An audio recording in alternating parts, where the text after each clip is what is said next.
Showtime.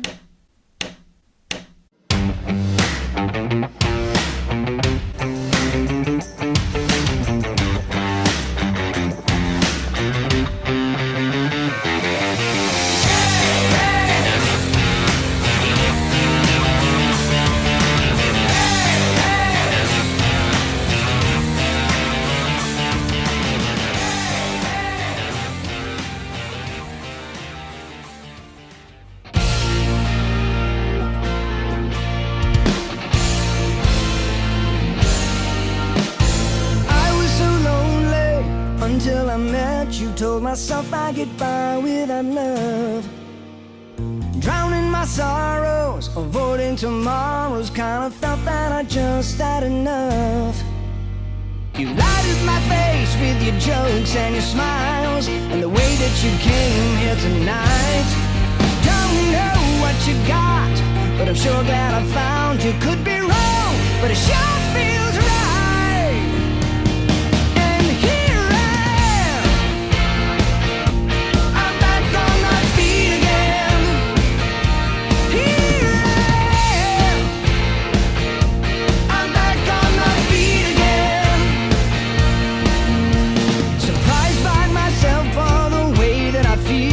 So happy that you're here with me. Some women I've known, they've left me with nothing, but I guess it was just meant to be. And here I am, I'm back on my feet again. Here I am, I'm back on my feet again. Welcome everyone to the Rosie and Bill Show.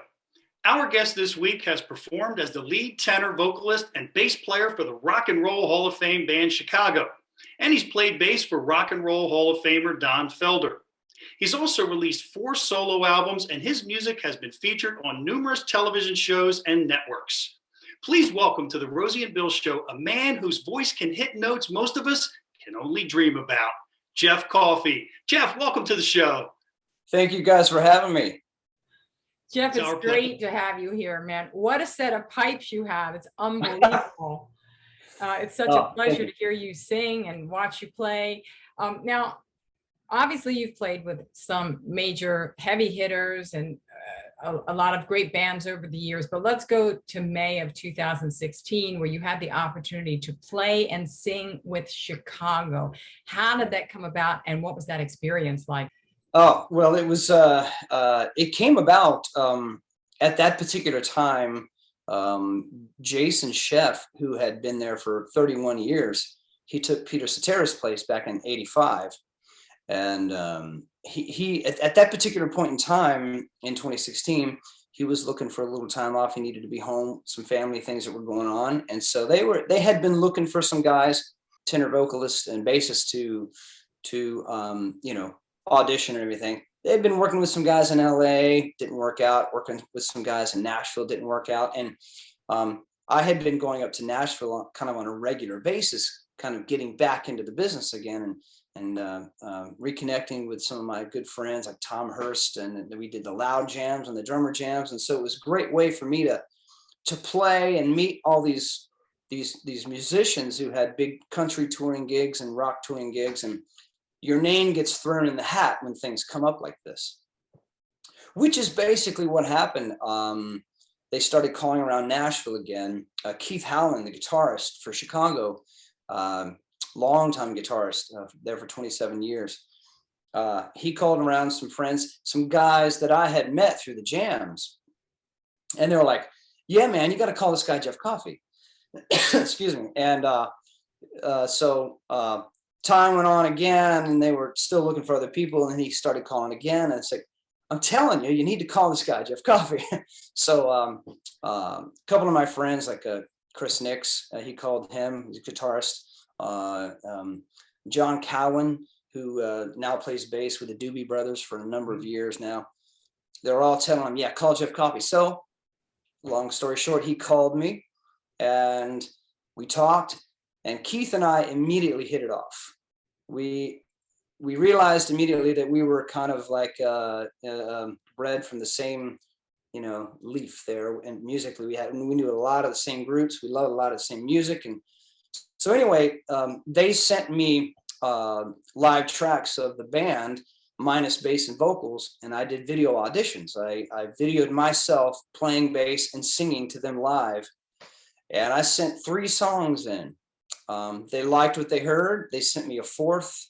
They wanted to hear more intricate bass stuff, so I did that. They liked it. So I went up to Detroit, met the band in Detroit, and we went down to Ohio for the first gig. That everything was set up in the venue the night before, and we basically did, I guess you could call it an audition, but we ran through the entire set twice. Just about. And so I thought, hey, if I don't get the gig, at least I've got to play Chicago music with Chicago. This is cool. But I got the gig, and then the rest was history. I had my bags were packed, and the next day, after the first audition, the first show was the next night, and then I was on the road. So. Wow. Yeah. I had basically a couple of weeks to prep for the whole show, and memorize the lyrics and sing lead on about 2/3 of the show. So I lived in my studio for 2 weeks. My wife just brought me food and stuff. But it was all good. It was all good. Well, and then, but being there was, right? I'm sorry, say again. I'm sorry, I didn't mean to interrupt you. They do like a 2-hour show, right? How long was the concert? Yeah. 2-hour show. Absolutely. It's a great show. It's a power packed 2-hour show. And so my experience there was tremendous. Musically speaking, it was just so gratifying to be able to play that catalog of music with that particular ensemble of musicians every night. It sounded fantastic in my ears, and it felt good to everyone. We were having a great time, and it was good times on stage. Yep. Well, Jeff, it takes a certain kind of talent to hit those notes and those Chicago songs and many of your other songs. And you mentioned John Cowan, who was a guest on our show a while back, and he's got some pretty good pipes too. John's amazing. Yeah, and a really great guy. Oh, yeah, sweetheart guy. Yeah, absolutely. Yeah. Well, one thing I've got to know is, how do you keep your voice as strong as it is? What's your secret? Well, that's a good question. I mean, it's a muscle like any other part of your body. The more you use it, the stronger it gets, the more stamina you have, So if I'm playing a lot of shows, like for example, Chicago's tour schedule is pretty intense, and we would do sometimes 5 shows a week. And you'd have a couple of nights, one night off, and then 3 more, couple nights off, and then boom, boom, boom. You're just, and so you get real strong vocally, when you sing that much, and you get a little break and then you sing again, your stamina gets real strong. But then you go through periods, where you don't sing as much. So it takes a little more warming up, a little more preparation to get ready to go do it again.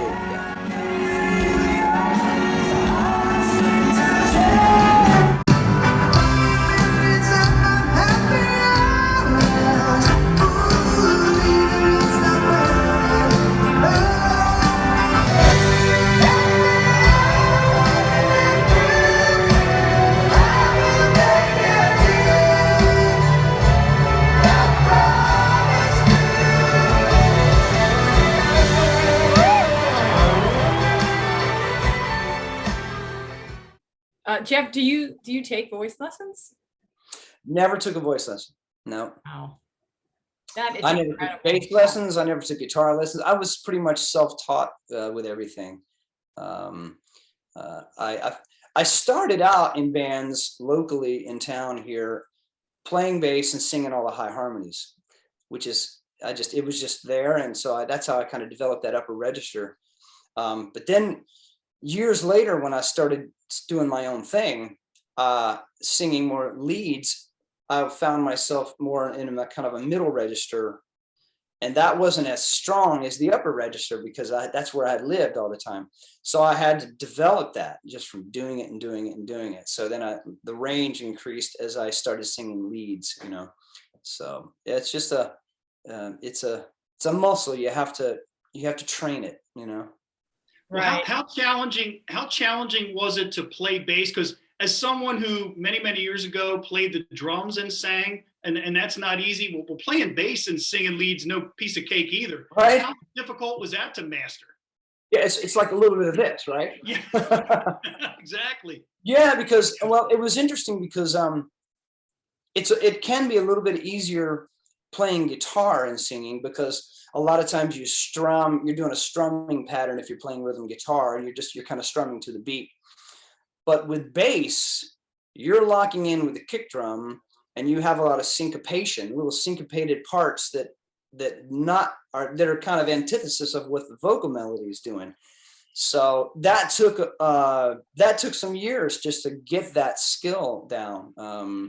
But you learn, your brain learns to, you know, you got this part over here, and then you got the vocal part over here, and it goes together. And there are a lot of times when you play a song enough that you can't, you have a hard time remembering what note's next if you're not playing the instrument, because you associate playing a certain note with singing that note. And sometimes if you're not doing it, then you'll forget, like, oh wait, what's that note? So it's funny how the brain works. That makes sense. Now, when did you know that music was it for you? Were you wowing the girls in junior high? When did it start? I would say that's a resounding no. No, I think I really caught the music bug early. Like when I was in elementary school, I would sit and play my records, my 45s and my LPs, and I would bounce around up on my bed with a baseball bat or a tennis racket, pretending I was on a stage in front of 20,000 people, you know, just like kids do, you know. My first rock album that I ever bought with my own money was Kiss Alive, the big double live album. And oh yeah, you open it up and you've got all this, you know, the explosions, and I'm like, oh my, what is this? This is cool. I'd like to do this, you know. So as I got a little older and started really getting into music more on the radio, you'd hear stuff like Paul McCartney and Wings all the time. Great songs, Fleetwood Mac, and I would sing along, you know, and I as I got into junior high school, middle school, that's when I got into the band program. I started playing trombone. I really wanted to play sax because all the girls dig sax players, you know. So, but you know, saxophone was expensive, and my stepfather had an old trombone up in the attic, so trombone it was. And so I was in the band programs. I was the band geek, you know. I was in the marching band, I was in the concert band, the jazz band, and all that stuff, and I just loved it. I really loved it, you know. And all the while I was dabbling with bass, you know. I had a little band, my first rock band with some friends of mine, and you know, we'd play like the grand opening of the Dairy Queen in town, or, you know, we set up in the handicapped parking spaces and, you know, rock out with our parachute pants and all that stuff. And that's when I really got serious. And then I went to college, and it was all on a music scholarship with the trombone. And I used to play out at Disney here in Orlando, and with the student program when I was in high school and college. And I got to play with these great musicians, horn players from different colleges. And I grew from there, you know. But I think I really, at that point, I maxed out of what I was going to be able to do on that instrument, the trombone. I wasn't going to get any better. And I knew I wanted to play more pop rock kind of thing. So I quit school, sold all my trombones, bought bass gear, joined a band, recorded a record, and hit the road. And I've been doing that ever since. Now, you mentioned listening to Paul McCartney and Wings. On your third solo album called Origins, you covered a lot of bands. How did you go about deciding which songs you wanted to put on that album? That was an arduous process, because when my management company and I decided to do this record and do a tribute record like this, I had a notebook of 3 pages long full of artists and songs from those bands. And I mean, I was like, how am I going to narrow this down, you know? And through the process, I tried to decide on the ones. I didn't want to do the vastly popular songs that you've heard on the radio a million times. Although there are a bunch of hits on the record, it wasn't the ones that get overplayed, you know.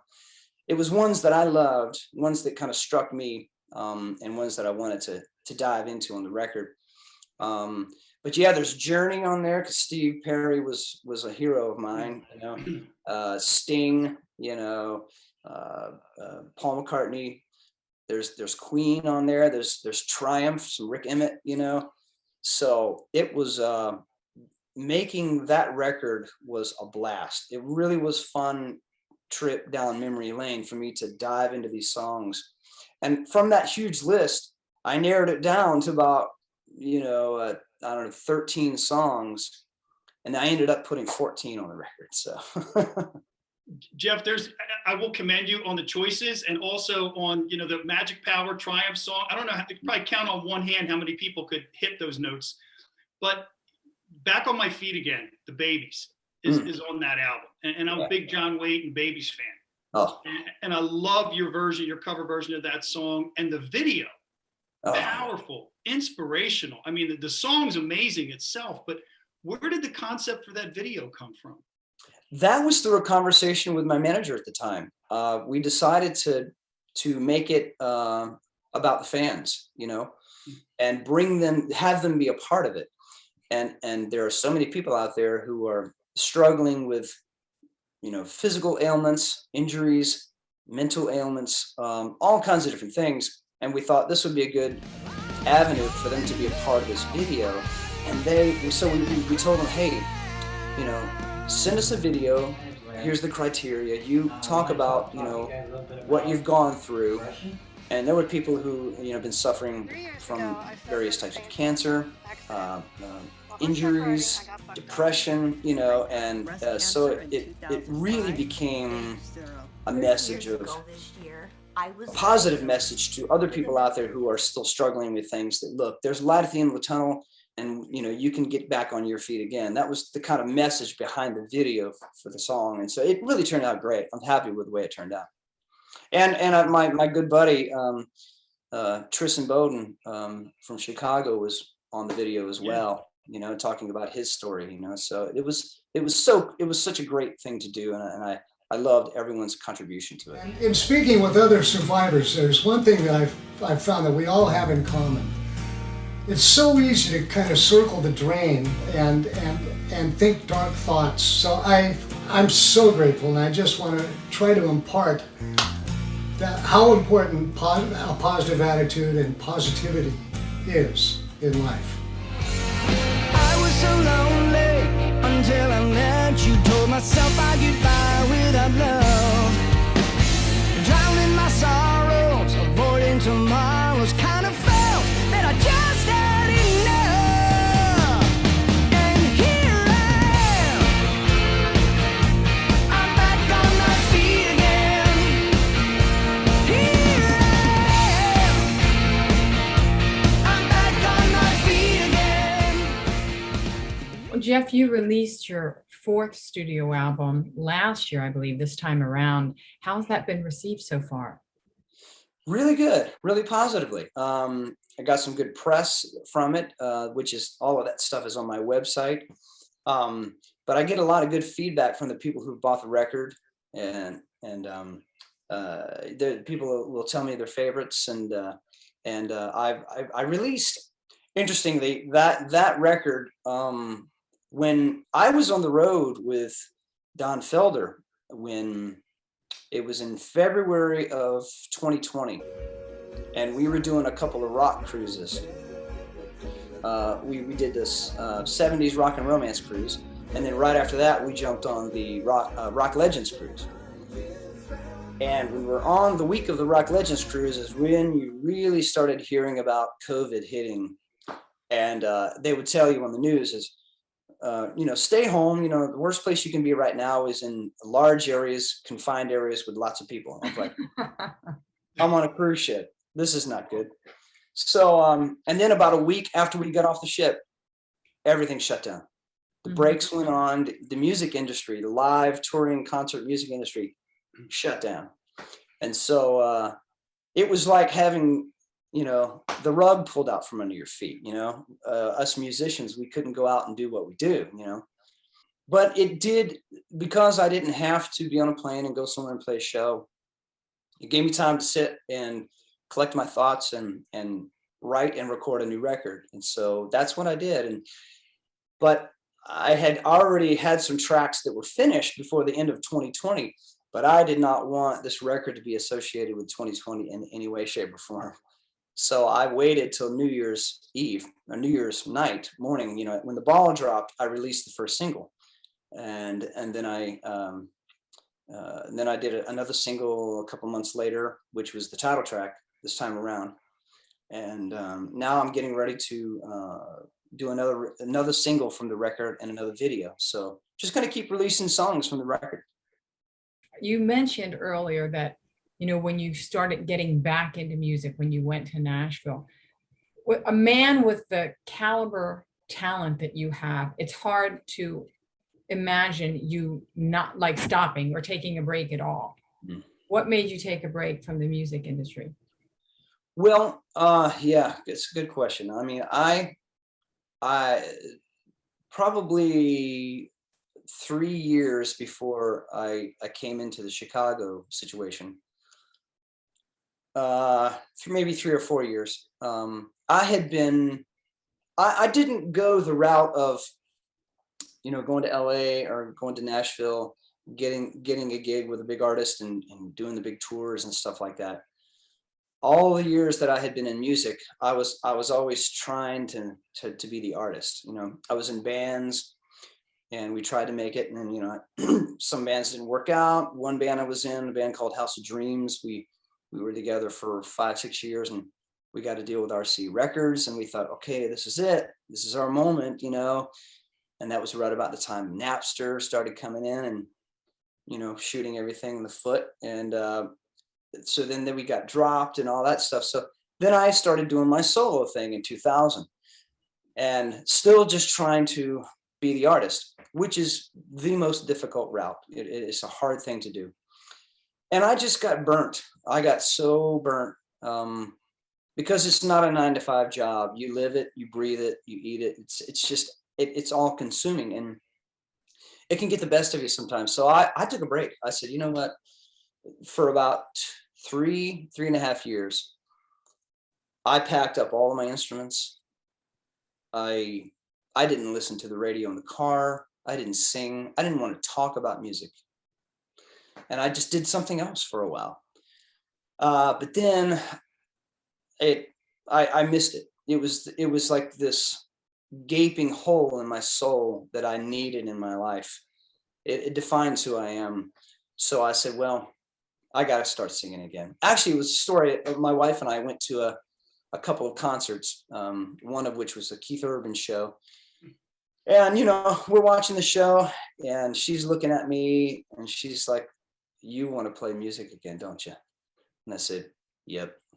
I said, I know how to do this, and so that's crazy for me not to do this. And so I started playing again. That's when I started going back up to Nashville. But I completely unplugged for 3 years and didn't sing, didn't write, I didn't want to hear about music. And I think I needed it, to find my musical muse again. So. Right. Well, I can say this, Jeff, I think on behalf of anyone who's ever heard you perform or sing, we're glad you came back. Thank you. Oh, well, thank you. Thank you. So am I. Yeah, because I know what it means to kind of have that hole that that you were talking about, because doing this show is what I love to do, and I took a break a little bit longer, like 10 times as long. I'm glad you came back sooner. Doing what you yeah.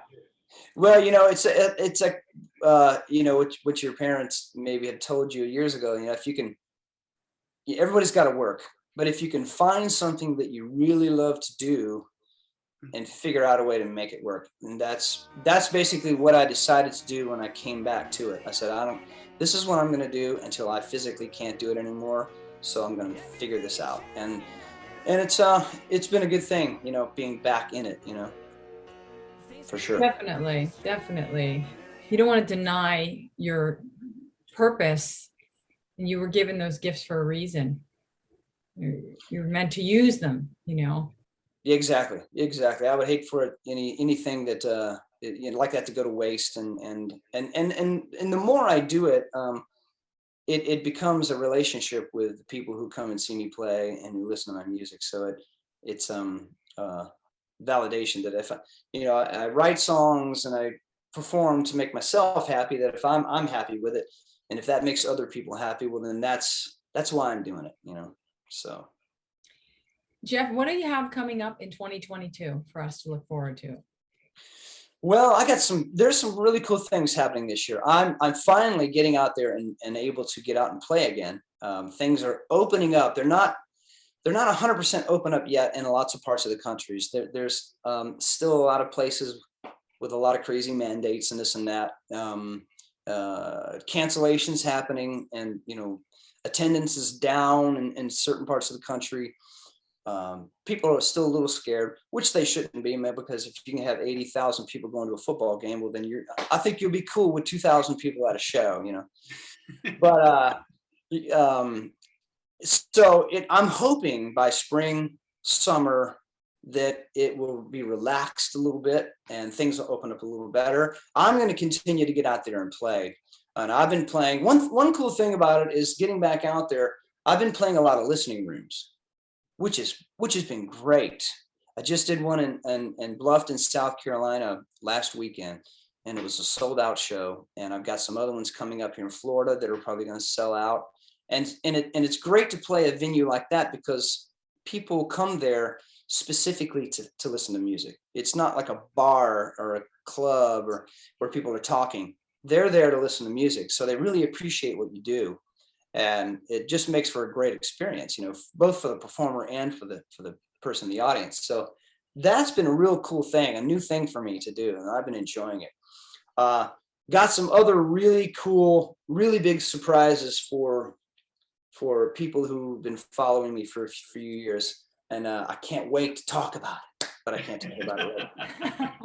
Well, you'll have to come back and talk about it when. I would love to come back and talk about it.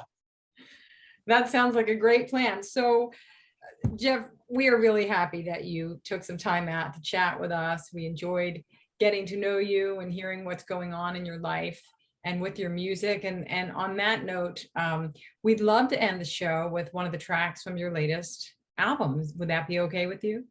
That'd be perfectly okay with me. And thank you guys both for having me on the show. I appreciate it. Our pleasure. It's been our pleasure. All right, folks, thanks so much for watching. Here's Jeff Coffey with This Time Around.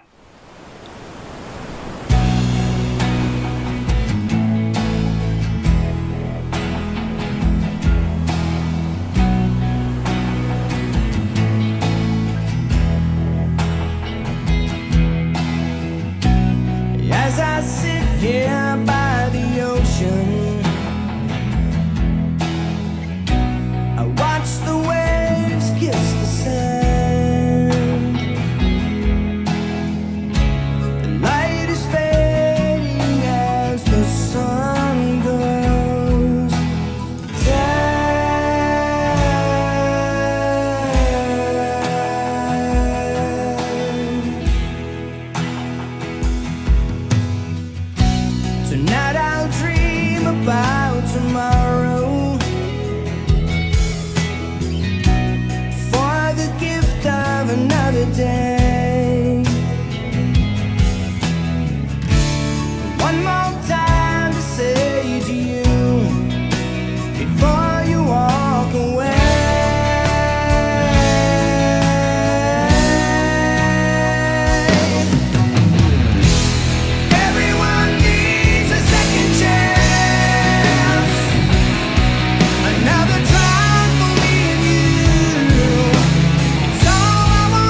It's only when we're together